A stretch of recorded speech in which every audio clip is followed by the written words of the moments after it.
నమస్తే welcome to prime nine desk analysis నేను మీ బ్రహ్మనాయుడు మొత్తానికి ఆంధ్రప్రదేశ్లో అటు వైఎస్ఆర్ కాంగ్రెస్ పార్టీ అసెంబ్లీ నియోజకవర్గాలకు సంబంధించి ఇన్ఛార్జీలు ప్రకటిస్తూ ఉంది అదేవిధంగా పార్లమెంటు సంబంధించి కూడా ఇన్ఛార్జీలు కూడా ప్రకటిస్తున్న పరిస్థితులు ఉండి ప్రధానంగా కనుక చూస్తే అనేక నియోజకవర్గాల్లో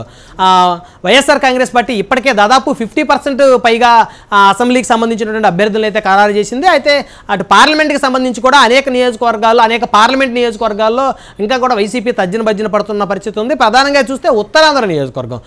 ఉత్తరాంధ్ర ప్రాంతం కనుక చూస్తే ఆ ప్రాంతంలో అటు వైజాగ్ సంబంధించి బొత్స ఝాన్సీని అయితే ఇక్కడైతే నియమించిన పరిస్థితి ఉంది ఉత్తరాంధ్రలో ప్రధానంగా కనుక చూస్తే బొత్స సత్యనారాయణ కుటుంబానికి అయితే ఒక మంచి పేరు ఉందని చెప్పొచ్చు ఉత్తరాంధ్ర బాహుబలిగా ఒకనొకప్పుడు బొత్స సత్యనారాయణ అయితే కీర్తింపబడ్డారు కాంగ్రెస్ పార్టీలో బొత్స సత్యనారాయణకి ముఖ్యమంత్రి తర్వాత స్థానం అయితే ఖచ్చితంగా ఉందని చెప్పొచ్చు అలాంటి బొత్స సత్యనారాయణ అనుకోనేటువంటి రీతిలో కాంగ్రెస్ పార్టీ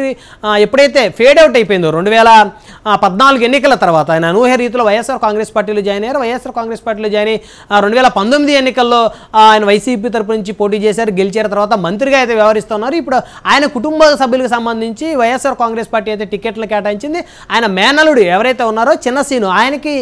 సైతం కూడా విజయనగరం నియోజకవర్గానికి సంబంధించి ఆయన ఎంపీ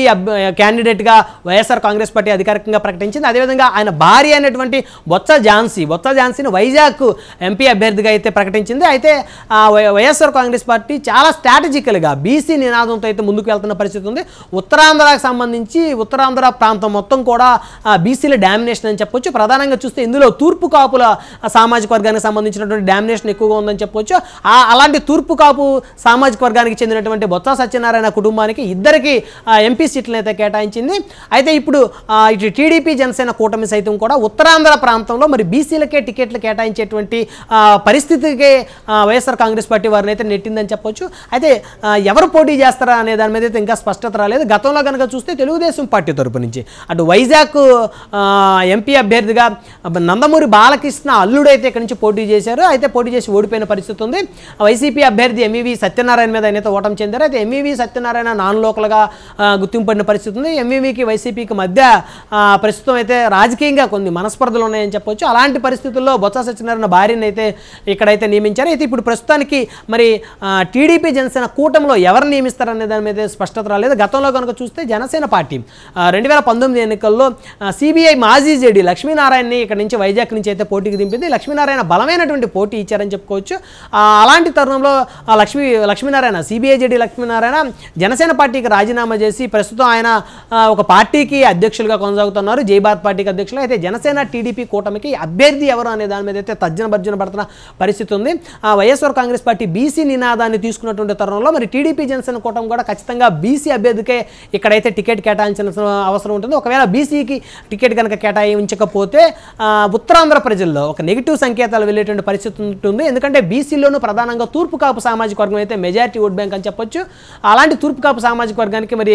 టీడీపీ జనసేన కూటమి అభ్యర్థిగా అనేక పేర్లను అయితే పరిశీలిస్తున్న పరిస్థితి ఉంది అందులో ప్రధానంగా చెప్పాలి అంటే పల్సెస్ గ్రూప్ అధినేత గేదెల సీనుబాబు పేరును అయితే అటు టీడీపీ అదేవిధంగా జనసేన అధిష్టానం కూడా పరిశీలిస్తున్న పరిస్థితి ఉంది గేదెల సీనుబాబు గతంలో చూస్తే 2019 ఎన్నికలకు సంబంధించి జనసేన పార్టీ అభ్యర్థిగా ఆయన పేరు తెర మీదకి వచ్చింది అయితే అనూహ్యమైనటువంటి రీతిలో గేదెల సీనుబాబు తన అభ్యర్థిత్వం నుంచి పక్కకు దొప్పుకున్నారు తర్వాత వైకాపాలో జాయిన్ అయినప్పటికీ కూడా వైకాపాలో అనేది స్తబ్దుగా ఉన్నారు అనేక సందర్భాల్లో వైకాపా అధిష్టానం తనకి పదవులు ఇస్తా అని చెప్పేసి మభ్యపెట్టి మెగా కుటుంబాన్ని టార్గెట్ చేయాలనేటువంటి క్రమంలో వారు ఎంత ఆదేశించినప్పటికీ కూడా గేదెల సీనుబాబు ఆయన పార్టీకి జనసేన పార్టీకి రాజీనామా చేసిన తర్వాత జనసేన అధినేతని కనీసం ఒక్కసారి కూడా దూషించినటువంటి సందర్భం అయితే లేదని చెప్పుకోవచ్చు అలాంటి గేదెల సీనుబాబు మీద అయితే జనసేన పార్టీకి కార్యకర్తలు కూడా కాస్త సాఫ్ట్ కార్నర్ ఉందని చెప్పొచ్చు ఉత్తరాంధ్ర ప్రాంతమే కాకుండా ఆంధ్రప్రదేశ్ మొత్తం అతి ఎక్కువ ఉద్యోగాలు ఇచ్చినటువంటి కంపెనీగా పల్సెస్ గ్రూప్ కంపెనీ అయితే ప్రజల మన్ననలు పొందిన పరిస్థితి ఉంది అలాంటి పల్సెస్ గ్రూప్ కంపెనీకి అధినేతగా ఉన్నటువంటి గేదెల సీనుబాబు అయితే ఖచ్చితంగా ఉత్తరాంధ్ర ప్రజలు ఆయన ఎక్కువగా ఆదరించే అవకాశం ఉంటుంది ఆర్థికంగా అత్యంత బలమైనటువంటి వ్యక్తిగా చెప్పొచ్చు గేదెల సీనుబాబు సైంటిస్ట్గా కూడా మంచి పేరున్నటువంటి వ్యక్తి అదేవిధంగా గేదెల సీనుబాబుతో పాటు మరికొన్ని పేర్లు కూడా పరిశీలనకు వచ్చినటువంటి పరిస్థితి కాకపోతే ఆర్థికంగా బొత్స కుటుంబాన్ని ఢీకొట్టాలంటే ఖచ్చితంగా పల్సెస్ గ్రూప్ కంపెనీ అధినేత గేదెల శ్రీనిబాబు అయితేనే ఇక్కడ వర్కౌట్ అవుతుందనేటువంటి ఒక అంచనాకైతే టీడీపీ జనసేన అధిష్టానం వచ్చినట్టు తెలుస్తోంది. అయితే గేదెల శ్రీనిబాబు ఇటీవల కాలంలోనే జనసేన అధినేతతో కూడా భేటీ అయినట్టు తెలుస్తోంది. అయితే జనసేన పార్టీ నుంచి బయటకు వచ్చిన తర్వాత గేదెల శ్రీనిబాబుకి జనసేన అధినేతకి మధ్య ఎక్కడా కూడా ఒక చిన్న వివాదం కూడా తలెత్తిన పరిస్థితి లేదు. ఆయన అప్పటి నుంచి కూడా జనసేన నాయకులతో అయితే టచ్లోనే ఉన్నారని చెప్పొచ్చు. ఇటీవల కాలంలో జనసేనలో జాయిన్ అయిన పంచకర్ల సందీప్, అదేవిధంగా పంచకర్ల రమేష్ బాబు, అదేవిధంగా వంశీకృష్ణ ఎవరైతే వైకాపా నుంచి జనసేనలో జాయిన్ అయ్యారో ఎమ్మెల్సీ వంశీకృష్ణ యాదవ్ కూడా ఈయనకు అత్యంత సన్నిహితుడిగా ఉన్నటువంటి పరిస్థితి ఉంది. వైజాగ్ పార్లమెంట్లో గేదెల శ్రీనిబాబు కనుక ఖచ్చితంగా టీడీపీ జనసేన కూటమి అభ్యర్థిగా పోటీ కనుక దిగితే టీడీపీ జనసేన అసెంబ్లీ అభ్యర్థులకైతే ఖచ్చితంగా ఆర్థికంగా కానీ అదేవిధంగా సామాజికంగా కానీ గేదెల శ్రీనిబాబు సామాజిక వర్గం కానీ ఆయన ఆర్థిక మూలాలు కానీ ఖచ్చితంగా ప్లస్ అవుతాయనేటువంటి ఒక అంచనాలకైతే టీడీపీ జనసేన అధిష్టానం వచ్చిందని చెప్పొచ్చు. అయితే మొత్తానికి భారతీయ జనతా పార్టీ సైతం కూడా ఈ కూటమిలో కనుక కలిస్తే ఖచ్చితంగా బీజేపీ కూడా గేదెల శ్రీనిబాబు పేరును పరిశీలించేటువంటి పరిస్థితులు అయితే చాలా స్పష్టంగా కనపడుతున్నాయి. ఇప్పటికే ఢిల్లీ బీజేపీ అధిష్టానంతో గేదెల శ్రీనిబాబుకి సత్సంబంధాలు ఉన్నాయని చెప్పొచ్చు. ఇటీవల కాలంలోనే తెలంగాణ అసెంబ్లీ ఎన్నికలకు సంబంధించి హైదరాబాద్ వచ్చినటువంటి ప్రధానమంత్రి నరేంద్ర మోదీని కూడా పల్సస్ గ్రూప్ అధినేత గేదెల శ్రీనిబాబు భేటీ అయినట్టు తెలుస్తోంది. అయితే మొత్తానికి కనుక చూస్తే అటు బీజేపీ కోటాలో కానీ లేకపోతే టీడీపీ జనసేన కూటమి కోటాలో అయినా సరే గేదెల శ్రీనిబాబుకి అయితే వైజాగ్ పార్లమెంట్ అభ్యర్థిగా టికెట్ ఇచ్చేటువంటి అవకాశం అయితే చాలా స్పష్టంగా కనపడుతుంది. ఒకవేళ గేదెల శ్రీనిబాబుకి టికెట్ ఇవ్వని తరుణంలో ఖచ్చితంగా బీసీలకే టికెట్ ఇవ్వాలనేటువంటి నినాదం కూడా ఉంది. అందులోనూ తూర్పు కాపులకి, ఎందుకంటే బొత్స సత్యనారాయణ భార్య బొత్స ఝాన్సీకి తూర్పు కాపు కోటాల టికెట్ కేటాయించిన తరుణంలో వైసీపీ ఖచ్చితంగా తూర్పు కాపు బీసీ సామాజిక వర్గానికి సంబంధించిన తూర్పు కాపులకే ఇక్కడైతే టికెట్ ఇవ్వాలనే నినాదం కూడా ఉంది. అందులోనూ వలస నేతలు అయితే ఈసారి ఉత్తరాంధ్ర ప్రజలు అయితే ఖచ్చితంగా ఎంకరేజ్ చేసే పరిస్థితులు లేరు. ఎందుకంటే మొదటి నుంచి కూడా వలస నేతలు అందరూ కూడా ఉత్తరాంధ్ర ప్రాంతానికి వచ్చి ఉత్తరాంధ్ర నుంచి ప్రత్యేకంగా చెప్పండి వైజాగ్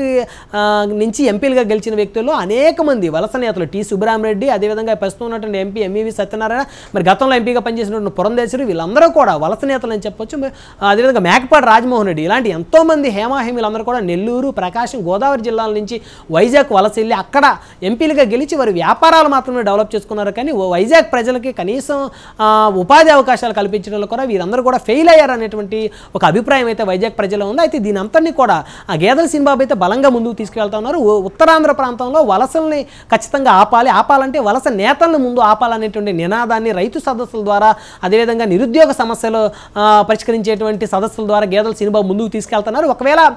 టీడీపీ జనసేన అధిష్టానాలు కనుక ఖచ్చితంగా బీసీ కోటాలో అందులో తూర్పు కాపులకి టికెట్ ఇవ్వాలంటే ముందు వరుసలో అయితే గేదెల శ్రీనిబాబు ఉంటారని చెప్పుకోవచ్చు.